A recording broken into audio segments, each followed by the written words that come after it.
views expressed on this program are those of the hosts, guests, and callers, and are not necessarily those of this station, its management, or other advertisers. You're listening to Transformation Talk Radio.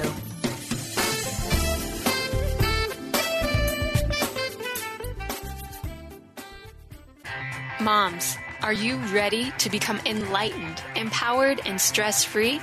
Well, get ready because you are about to tune into vibrant, powerful moms helping everyday women create an extraordinary life with Debbie Pokornik. Each week, Debbie discusses topics to help you become self-aware, inspired, and on track to create the life you crave. It's time to stop settling and start thriving. And it all begins now on Transformation Talk Radio.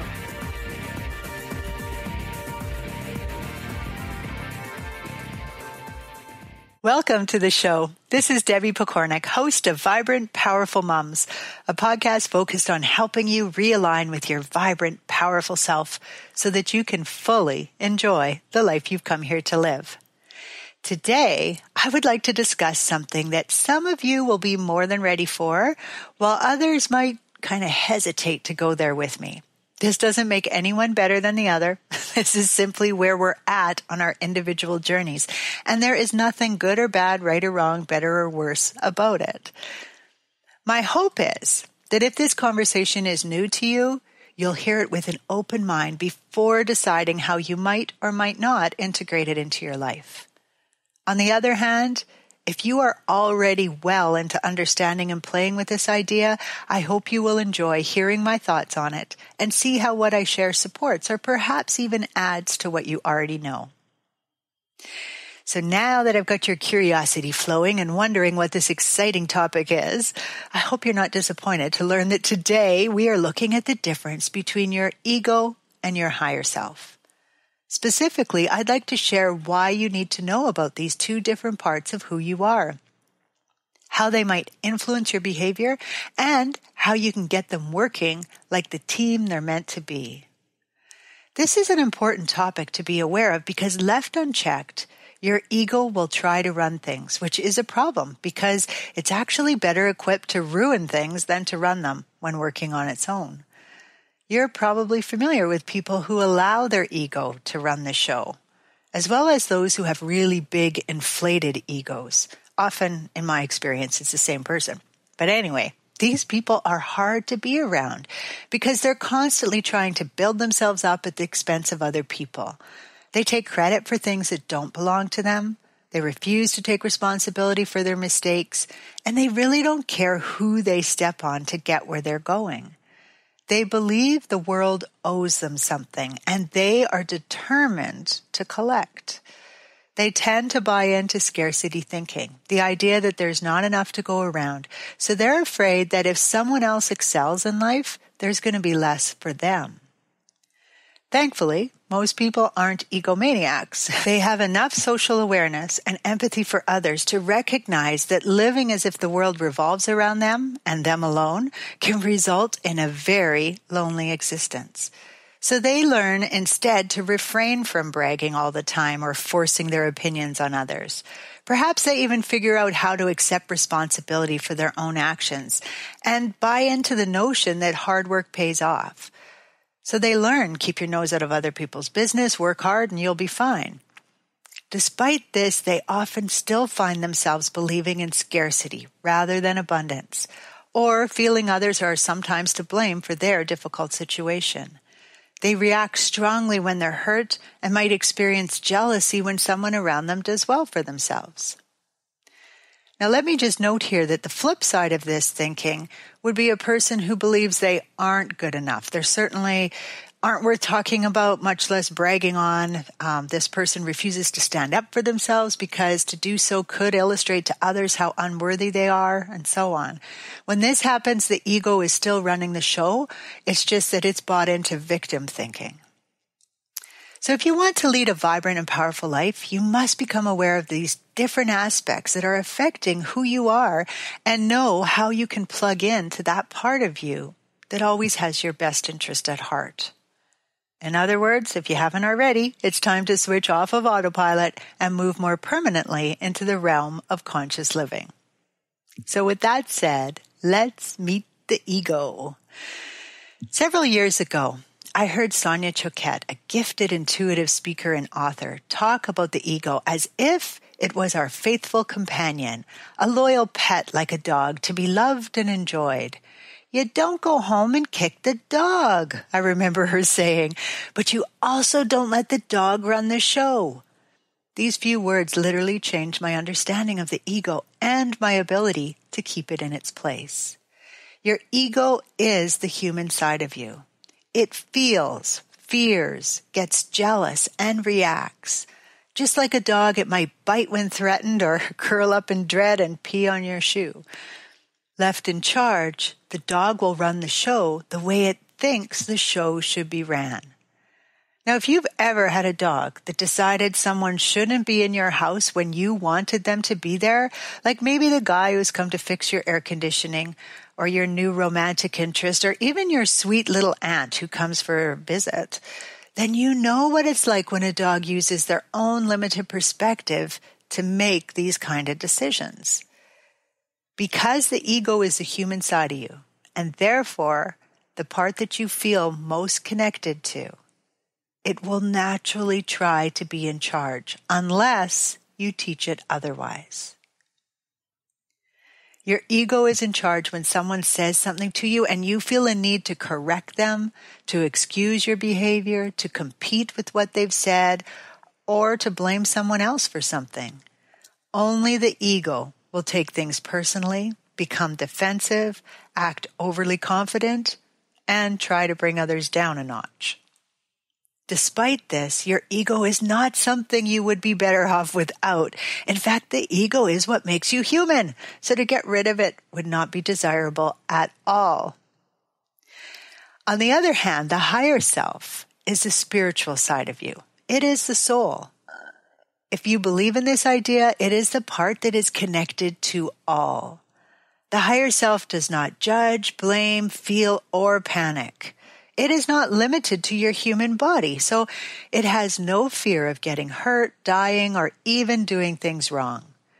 Every experience is a learning opportunity to the higher self, so it doesn't take things personally or get upset if it's ignored. Your higher self has access to divine wisdom, which means you know or at least have access to way more information than you think you have. You may have experienced this when you've suddenly had an idea or solved a problem or even given an answer to something and then wondered, how did I know that? Where'd that come from? Now, of course, this doesn't mean that your higher self will automatically answer all questions for you. You're here to learn, and it will help you to do that. It also doesn't mean that it will protect you from all challenges in life. Sometimes the path you must go down will feel anything but pleasant. If there is something that needs to happen in your life for you to evolve, the higher self will not help you to avoid it. It always has your best interest at heart, but at the time, you might not agree with what it labels as best for you. I find it helpful to keep this in mind, and when something happens where I would like to flip into that place of, why me? It's not fair, to instead remind myself that, you know what, as yucky as it might be, this is happening for a reason. And the sooner I accept that and start whatever healing needs to happen, the faster I'll get past it. Just because your higher self is a part of you and it has a connection to the divine doesn't mean that you're constantly plugged into it.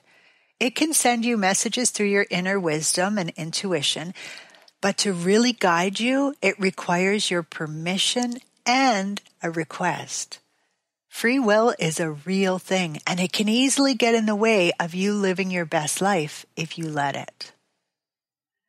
I have an interesting little side note that fits in with this, and I'd really like to share it with you. Last year, I was reading a book called Prime Threat, Shattering the Power of Addiction by Joan Peck. This book is about her son who was addicted to drugs, and in 2005, at the age of 36, he died of an overdose.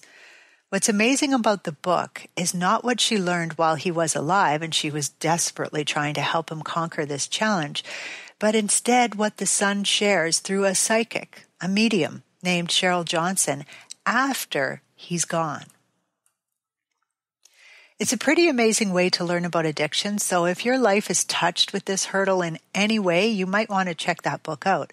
But that aside, the reason I bring this up now is because of something he shares about our world.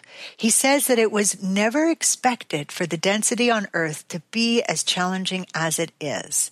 The idea of negativity had never really occurred to the collective because that simply didn't exist in their experience. So even though life is meant to be an adventure, which means there will be ups and downs, challenges and karma to work through, it appears it was never imagined that people would be so fully disconnected from the collective and so strongly pulled by this negativity that they would feel super alone even when they're deeply loved and experience a sense of emptiness or this immense void that they're searching so hard to fill, which is, of course, where things like drugs, alcohol, and other addictions come in. Two things came to mind for me when I read this. One, addiction is not a willpower issue, as so many people believe, but an actual spiritual crisis of sorts. And two, that the separation between ego and higher self was never meant to be as complete as it is for so many people. So to sum up the differences, your ego makes a lot of decisions out of fear of rejection, fear of embarrassment, fear of pain, fear of loneliness, and so on. It lives fully in your human body and as a result has a beginning, a birth, and an end, a death. Your higher self experiences no fear, always has your best interest at heart, but it needs to be asked to be involved. And it's always focused on the bigger picture for you, namely what you've come here to learn in this lifetime.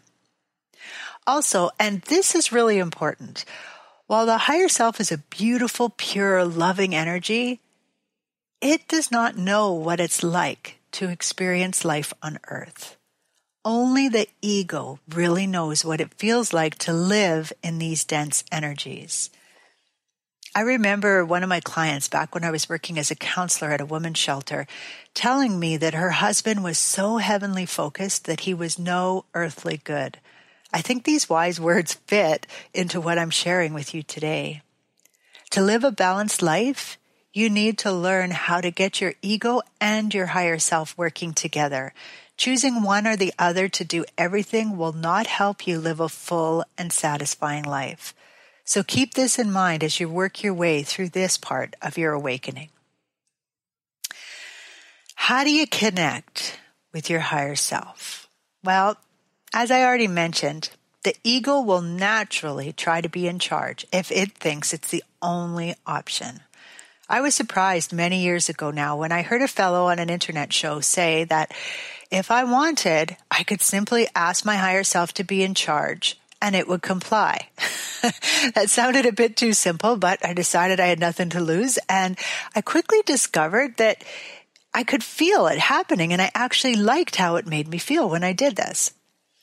After listening to Sonia several years later explain the ego side of this equation, I learned that my ego was not the enemy to be silenced and overcome, but an important part of my team that beyond all else was here to protect me.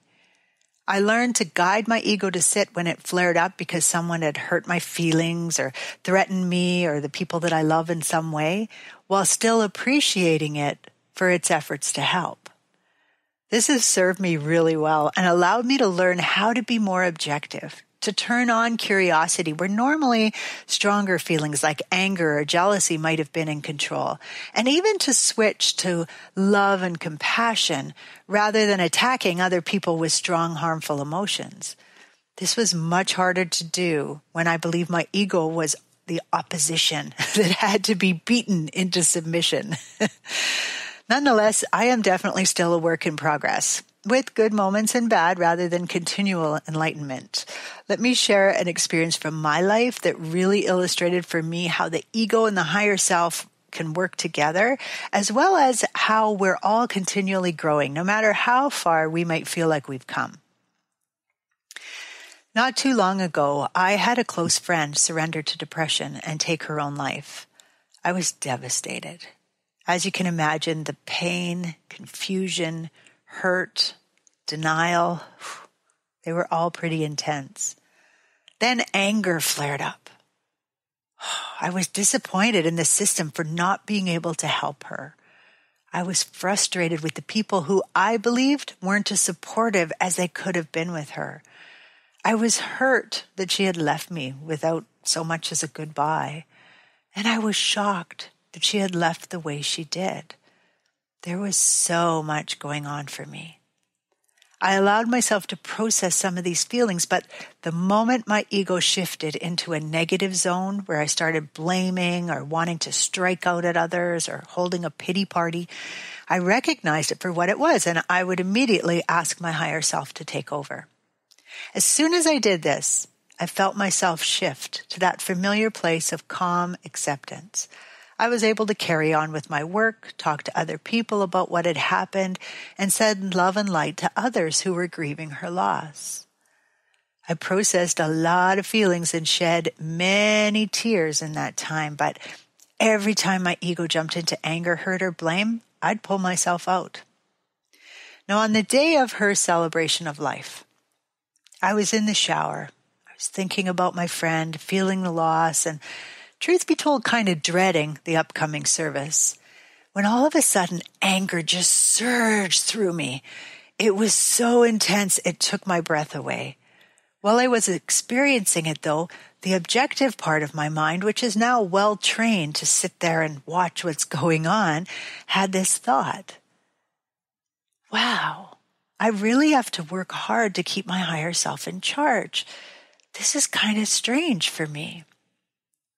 Suddenly my inner wisdom piped up loud and clear, and I had this knowing. Grief and loss are human feelings. Your ego is the human side of you. The only way you can process these very important feelings is to allow yourself to be in ego. So it was actually my higher self that kept guiding me back to ego. Now, this might sound obvious to some and a bit too much for others, but for me it was a huge aha moment. Of course my higher self didn't need to grieve. To it, life has no beginning and end. Death is nothing but a transition. But my ego very clearly needed time to feel and to work through each feeling as it came up. Although I still miss my friend dearly, this experience turned out to be a huge gift as well. It helped me to see that part of integrating these two pieces of myself meant asking my higher self to coach my ego through strong feelings like grief and help it to process these emotions without giving way to them and allowing them to dictate my behavior. The death of my friend highlighted the next step in my ego to higher self evolution. Now, before I wrap up today by breaking all that I've mentioned into a step-by-step process, there's one more topic I want to touch on. A huge part of our evolution and learning comes to us through our relationships with other people. This is very difficult for the individual ego to deal with, which is why it's so often seen as a problem. Being able to see relationships from a more objective perspective can really help to calm the ego enough to keep it in check when you're ready to hear it. Now, you're likely familiar with the idea of being the bigger person.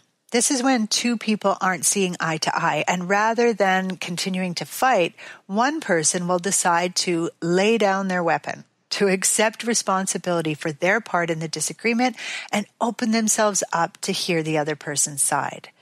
This is a tool we often teach as a way to help people understand that emotions feed off one another. So if you continue to battle, the only way out is for one side to be severely injured.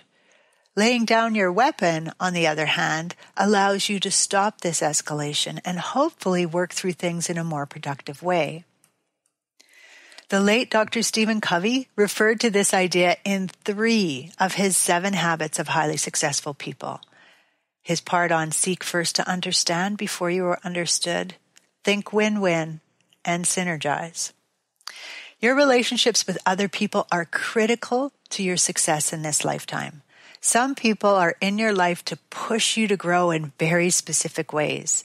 Others are connected to you so that they can mirror things about you that are holding you back, like maybe a pattern, a wound, a limited belief, things like that. And still others are in your life to help you work through karma that you're carrying around. They have agreed to help you in this lifetime, and you in turn have agreed to help them. Now, it's not important that you identify what your connection with them has been set up to teach you, but instead that you accept them despite the pain they might be causing you. To do this, you will have to be the bigger person quite a bit. This means asking your higher self to be in charge so that you can remain open to the learning and put your energy into evolving through what that person has come here to help you discover. Sounds easy peasy, right? Not really. Just remembering to ask your ego to sit and using positive communication when you're hurting or when someone's pushing your buttons. That's a huge undertaking all on its own. Never mind all those other stressors in your life that you're dealing with at any given moment. It turns out that for this trip, your ego will require a lot of patience, understanding, compassion, acceptance, and of course, a willingness to go really deep. Thankfully, your higher self can help you with all of that. So if this topic has resonated with you and you feel ready to give it a try, here are some steps for how you might put it into action. You can do it any way you want to. I'm just providing steps for those who really like to have a process given to them. So step 1, ask your higher self to be in charge and instruct your ego to allow this to happen. This truly is as simple as thinking or saying out loud, higher self, please be in charge. Ego, support it in this role. An even simpler way for the ego is just to say, ego, sit. Now, when you tell your ego to sit, it will. However, you might have to remind it more than once, kind of like a puppy. Your ego is the human side. We're here for a human experience. It will react and forget it's not in charge, especially when you're just learning this. So I suggest for this first step that you start with an unimportant moment, like where you're just going grocery shopping, you've got time, you're not super stressed or in a big rush, or maybe you're going out for a walk at a place where there's lots of other people walking, or maybe you're sitting down to an easy conversation with someone like your child, your sweetheart, your mother. In one of these kinds of situations, ask your higher self to be in charge and your ego to be a support. Then, as you continue on about your task at hand, notice if you start to maybe slip into judgment. Maybe you see someone else out walking and they're walking a dog and you think they're doing it wrong. That would be judgment. Maybe you notice what someone has in their shopping cart and you're thinking, that's not very healthy. That would be judgment. Or maybe you feel friction from something that was said. So maybe your child said something and it kind of hurt your feelings or made you wonder. Anger, jealousy, resentment, fear, any of those kinds of feelings. If that happens, what you want to do is reassert that you want your higher self in charge and your ego to sit, because you flip-flop there from ego or from higher self back to ego. This will help you to recognize how often your ego wants to be in charge. Now, in time, after you've practiced with these simple, unimportant events, you can work your way up to tougher situations like parent-teacher meetings where you struggle a little bit maybe with that teacher, or a difficult conversation with your neighbor, or asking your boss for a raise, and so on. Okay? Step 2, start noticing the difference in how you feel, how you react to things, and how things work out when your higher self is in charge. Often it's easier to notice what happens when your ego runs the show and then compare that to moments when you have instructed your higher self to be the boss. So for example, let's say in the past you've had meetings with your child's teacher and they haven't gone well. You've ended up overreacting, blaming, getting angry, which all mean that ego was in charge. So you have another parent-teacher meeting coming up. Before you go in, take a few deep breaths, ask your higher self to be in charge, remind your ego of its supportive role, and then go in and rather than try to control your thoughts, allow things to flow as they come to you. Honestly, you will be just as surprised by what comes out of your mouth as the other person is. In other words, don't try to sound smart, to catch the other person up in a lie. Don't feed your emotional states with negative thoughts. Just trust that your higher self will guide you through. This is not easy in the beginning, but once you try it out a few times, I think you'll see that things move in a positive direction pretty quickly, and you actually sound smarter and better prepared than you would have sounded if you had armed yourself with information and then let your ego be in charge. After, compare how things went. Now, don't just compare the outcome because remember the other person might have had their ego in charge and it might not have gone exactly how you would like it to. But instead, think about the whole feel of the meeting. How did it feel for you? How did you sound? How did you like that? Now, if you accidentally allowed your ego to flare up, just pat yourself on the back for recognizing it and try it again next time.